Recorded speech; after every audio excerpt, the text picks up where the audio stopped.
بسم اللہ الرحمن الرحیم۔ السلام علیکم ورحمۃ اللہ وبرکاتہ۔ ناظرین، آج کی اس ویڈیو میں آپ کو صدقے کے فضائل اور اس کی اہمیت کے بارے میں بتاؤں گی۔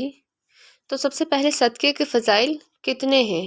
نبی پاک علیہ الصلوۃ والسلام فرماتے ہیں کہ بے شک صدقہ کرنے والوں کو صدقہ قبر کی گرمی سے بچاتا ہے اور بلا شبہ مسلمان قیامت کے دن اپنے صدقے کے سائے میں ہوگا۔ سبحان اللہ، یعنی جب سایہ نہیں ہوگا، جب بہت گرمی ہوگی، جب بڑی تپش ہوگی، تو اس وقت صدقہ کرنے والا کتنا خوش نصیب ہے، اور وہ خوش نصیب ہے جو روزانہ کچھ دنوں کے بعد یا روزانہ جب بھی موقع ملتا ہے تو صدقہ دیتا ہی رہتا ہے کہ میرا سایہ بڑا ہو جائے گا، میں اس گرمی کی تپش سے کہیں مارا نہ جاؤں۔ اگر اسی نیت سے صدقہ دو گے تو مولا کریم قیامت کے دن کی گرمی سے بچا لیں گے۔ تو انشاءاللہ اس طرح سے صدقہ دینے کا لطف بھی آئے گا اور مزہ بھی آئے گا۔ یا الہی، گرمی محشر سے جب بھڑکے بدن، دامن محبوب کی ٹھنڈی ہوا کا ساتھ ہو۔ یا الہی، جب زبانیں باہر آئیں پیاس سے، ساقی کوثر شہ جود و عطا کا ساتھ ہو۔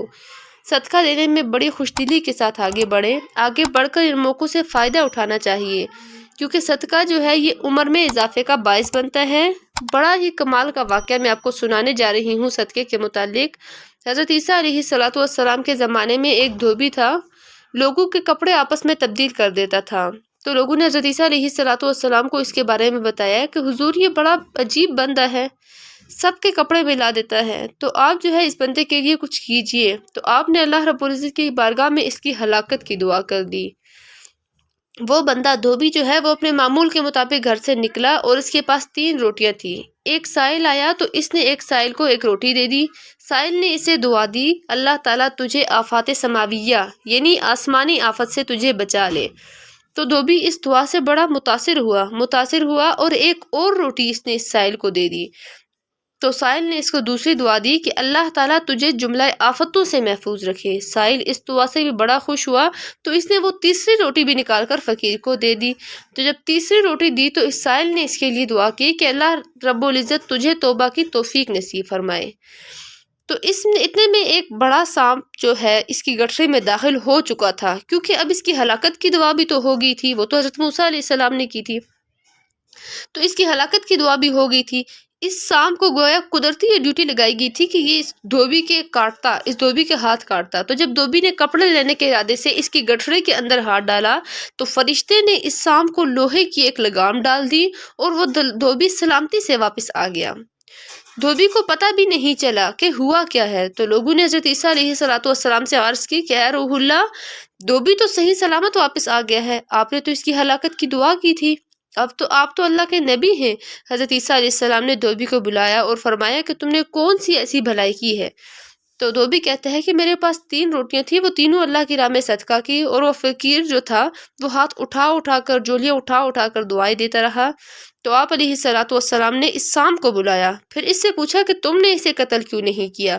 سانپ نے عرض کی کہ اے اللہ کے نبی، اللہ عز و جل نے آپ کی دعا قبول فرما لی تھی اور مجھے اس کو ہلاک کرنے کے لیے بھیجا تھا، لیکن جب اس دھوبی نے سائل کو صدقہ دیا تو ایک فرشتے نے آ کر مجھے لوہے کی لگام ڈال دی۔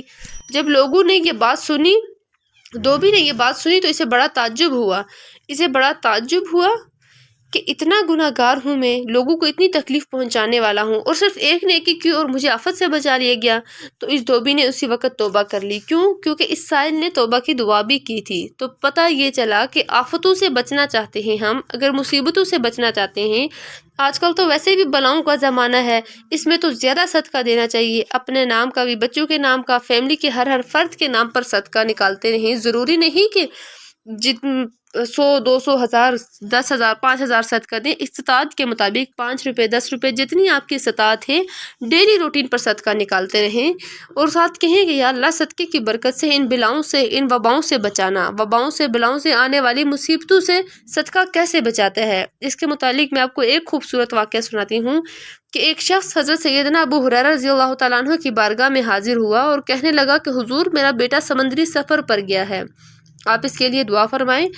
آپ رضی اللہ تعالیٰ عنہ نے فرمایا کہ اس کی طرف سے صدقہ دو، سفر پر جو بھی جایا کرے تو صدقہ دیا کرو، اس کی طرف سے صدقہ دیا کرو، صدقہ دے کر خود بھی جایا کرو۔ فیملی کا کوئی بھی فرد سفر پر ہے، صدقہ دو، خیر سے واپس آ جائے گا۔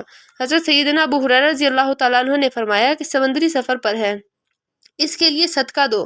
اس وقت سمندر میں موجیں اٹھ رہی تھی اور یہاں باپ اور حضرت ابو ہریرہ رضی اللہ تعالیٰ عنہ کے درمیان میں گفتگو ہو رہی ہے۔ اسی وقت ادھر سمندر میں موجیں اٹھ رہی تھی، جہاز ڈوبنے کے قریب تھا۔ ادھر اس کے والد نے اللہ کی راہ میں صدقہ دیا اور وہاں کہنے والے کو کہتے ہوئے سنا گیا کہ اے سوارو، تمہارے لیے سلامتی ہے، بے شک اللہ نے فدیہ قبول فرما لیا۔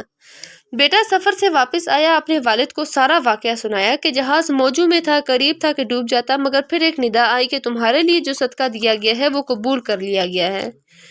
میں نے ابھی آپ کو وہ حدیث بھی سنانی ہے، آپ کو واقعات بھی سنا رہی ہوں کہ صدقہ بلاؤں سے کیسے ٹالتا ہے، صدقہ بیماریوں کو ٹالتا ہے۔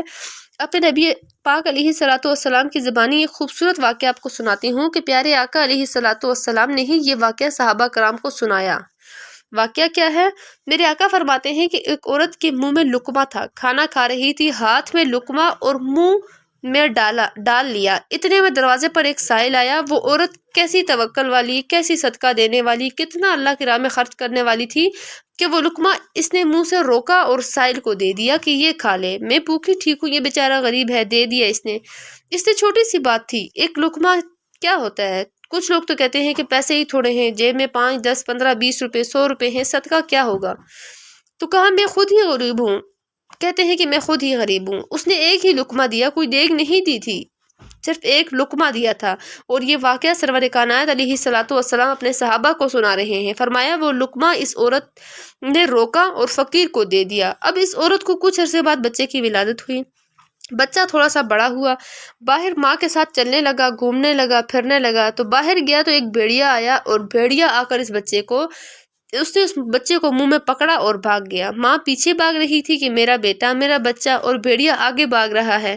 تو اللہ تبارک و تعالیٰ نے ایک فرشتے کو حکم دیا، کہا کہ بھیڑیے کے پیچھے جاؤ، اس کے منہ سے بچہ چھین کر لاؤ اور اس کی ماں کے حوالے کر دو، اور ماں کو کہہ دینا کہ اللہ عز و جل نے تم پر سلام بھیجا ہے اور فرمایا ہے کہ یہ لقمے کے بدلے لقمہ ہے۔ سبحان اللہ! اپنا لقمہ، یعنی وہ جو عورت نے اپنا لقمہ نکال کر فقیر کو دیا تھا، کہا کہ تم نے جو لقمہ میری راہ میں دیا تھا تو میں نے تمہارے بیٹے کو بھیڑیے کے لقمے سے بچا لیا، تمہارے بیٹے کو بچا لیا، تمہارے رب نے سلام بھیجا ہے۔ تو یہ حدیث بتا رہی ہے نیکی تھوڑی سی بھی ہو نہ تو وہ ضائع نہیں کی جاتی، وہ اللہ کے ہاں محفوظ ہے۔ سن لو، نیکی پرانی نہیں ہوتی، گناہ بھلایا نہیں جاتا، اور فیصلہ کرنے والا جو رب عز و جل ہے، اس کو موت نہیں آتی۔ اب ہمیں سوچنا ہے کہ ہم نیکی کر بھی رہے ہیں کہ نہیں، کہ صرف گناہ کر کے اپنے اکاؤنٹ کو بھری جا رہے ہیں۔ تو کوشش کیا کریں کہ صدقہ دیا کریں، کیونکہ یہ چھوٹی چھوٹی نیکیاں ہی کل قیامت کے دن پہاڑ بن کر ہمارے سامنے آئیں گی۔ اسی کے متعلق میں آپ کو 2 حدیثیں اور سناؤں کہ نبی پاک علیہ الصلوۃ والسلام فرماتے ہیں کہ اللہ کے حبیب علیہ الصلوۃ والسلام فرماتے ہیں کہ رب عز و جل فرماتا ہے، یعنی یہ حدیث قدسی ہے کہ اللہ فرماتا ہے کہ اے ابن آدم، اپنے خزانے میں سے میرے پاس کچھ جمع کر دے، اپنے پیسوں میں سے کچھ پیسے میرے پاس جمع کر دیں۔ میں حدیث کا خلاصہ عرض کر رہی ہوں کہ نہ جلے گا، نہ ڈوبے گا، نہ چوری کیا جائے گا۔ سنو، یہ کیسی سیکیورٹی ہے، انشورنس ہے۔ آج کل لوگ کرواتے ہیں جس پر بعض اوقات حرام انشورنس ہوتی ہے، تو میں آپ کو سبحان اللہ ایک ایسی گارنٹیڈ انشورنس بتا رہی ہوں کہ رب فرما رہے ہیں، اللہ فرما رہا ہے، اپنا مال میرے پاس جمع کرا دے، نہ جلے گا، نہ ڈوبے گا، اور نہ ہی چوری ہوگا۔ اور اللہ فرماتا ہے کہ میں اس وقت تجھے پورا بدلہ دوں گا جب تو اس کا زیادہ ضرورت مند ہوگا۔ تو وہ کون سا وقت ہوگا؟ وہ قیامت کا دن ہوگا، جب بچہ ماں کے پاس جائے گا، نہ ماں ایک نیکی دے دے، میں پھنس گیا ہوں، ایک نیکی چاہیے، تو ماں اس کی ایک نیکی میں بھی مدد نہیں کرے گی۔ ماں بیٹی کے پاس جائے گی، یعنی اولاد ماں باپ کے کام نہیں آئے گی، ماں باپ اولاد کے کام نہیں آئیں گے۔ ماں اور اولاد سے کہے گی کہ میں تمہاری مدد نہیں کر سکتا، باپ بیٹے کی ہیلپ نہیں کرے گا، لیکن ایسے حال میں کون حامی ہوگا؟ صرف اللہ ہوگا۔ تو تصور کریں، امیجن کریں کہ قیامت کا دن ہوگا، کسی کا نامہ اعمال تولا جا رہا ہوگا اور ایک نیکی کی وجہ سے وہ پھنس جائے گا، ایک زیادہ ہے، صرف ایک گنا زیادہ ہے، پلڑا بالکل ایک نیکی کی وجہ سے نیچے ہے، تو کتنا یاد آئے گا وہ وقت کہ کاش تھوڑا سا اور صدقہ کر دیتا، کاش 2 رکعت نفل پڑھ لیتا۔ نفل چھوڑ دیتے ہیں آج کل کے، نفل ہی ہیں پھر پڑھ لیں گے، درود پاک نہیں پڑھتے، ذکر الہی نہیں کرتے، چھوٹی چھوٹی نیکی سمجھ کر چھوڑ دیتے ہیں۔ اگر یہ چھوڑتے وقت خیال آئے کہ کہیں ایسا نہ ہو کہ وہیں ایک نیکی کم پڑ گئی اور اللہ نہ کرے کہیں میں جہنم میں ڈال دیا جاؤں، تو جس کے تولے بھاری ہوگی، قرآن کہتا ہے کہ وہ من ماتے چین میں ہوگا، عیش میں ہوگا، اور جس کے تولے ہلکی پڑ گئی وہ نیچا دکھانے والی گود میں ہے، اور وہ کیا ہے تم نے کیا جانا کہ شعلے مارتی بھڑکتی ہوئی آگ، یعنی جہنم میں ڈالا جائے گا۔ اگر تولے ہلکی پڑ گئی اور اگر ان کو اپنے اسکیل کو بھاری کرنا چاہتے ہو تو اللہ فرما رہا ہے اس وقت میں لوٹاؤں گا جب تم زیادہ ضرورت مند ہوگے، جب تمہیں زیادہ ضرورت ہوگی، تو یہ سیکیورٹی ہے۔ اور پھر کچھ لوگ بڑے عجیب ہیں، وہ کہتے ہیں کہ پیسے تم نے خرچ کر دیے ہیں، رمضان میں دے دی ہے، زکوٰۃ بھی پوری کر دی ہے، بڑا کاؤنٹ کر کے چلتے ہیں، کیا پورے ہو گئے ہیں، اگلا سال آئے گا تو پھر زکوٰۃ دیں گے۔ تو جب وہ تمہیں رزق بے حساب دے رہا ہے، تو وہ عطائیں تمہیں بے حساب دے رہا ہے، تو تم کیوں کیلکولیٹ کیے جا رہی ہو؟ صدقہ دیتے ہو، بس اتنا صدقہ ہو گیا ہے، اب اگلے سال کروں گا، اب اگلے مہینے کروں گا، ایسا نہ کرو۔ کیونکہ میں آپ کو ایک اور حدیث سناتی ہوں کہ اللہ کے حبیب علیہ الصلوۃ والسلام فرماتے ہیں، پیارے آقا نے فرمایا کہ مال کو روک کر نہ رکھو، روک کر نہ رکھو، کہیں ایسا نہ ہو کہ تم سے بھی روک لیا جائے۔ اور ایک دوسری روایت میں ہے، نبی پاک علیہ الصلوۃ والسلام نے فرمایا کہ خرچ کرو لیکن گن گن کر نہ رکھو، کہیں یہ نہ ہو کہ اللہ بھی تمہیں گن گن کر نہ دے، کہیں ایسا نہ ہو کہ اللہ بھی تمہیں گن گن کر دے، اور بچا بچا کر نہ رکھو، کہیں ایسا نہ ہو کہ اللہ بھی تم سے بچا بچا کر رکھے۔ تو کوشش کیا کریں صدقہ زیادہ سے زیادہ دیا کریں، کیونکہ صدقہ جو ہے یہ ہر طرح کی بلاؤں سے انسان کو ٹالتا ہے۔